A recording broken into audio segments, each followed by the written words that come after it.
They are testing fundamentally one core skill, which is can you read and understand what you're reading, and then can you deduce logical things from that, right? Like people, they don't understand what they're reading. Even when they do understand what they're reading, they jump to conclusions that don't necessarily logically follow from the information that they read. So there's a whole bunch of places where you can go wrong.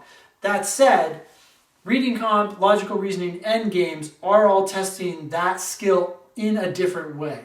So for example, reading comprehension is testing your ability to understand, to comprehend primarily, because what they're doing is they're giving you lots of sentences, so you have to understand lots of them, and you have to understand them on a detailed level, and you have to understand them on a big picture level. Like, oh, what's the main point of all of these claims together?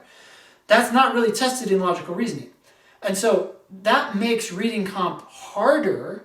Yes, in that sense, when logical reasoning asks you what the main point is, it's a lot easier to figure that out because you have a lot less to deal with, right? Whereas in reading comp, it's a lot harder. But the thing about reading comp, the trade-off, is that they rarely test you on logical fallacies.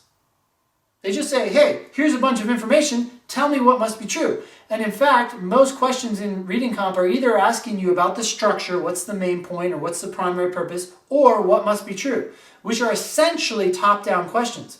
So if you look at reading comp questions, I would say 90% of them are essentially what must be true. In other words, given what was said in the passage, find an answer that basically restates the passage.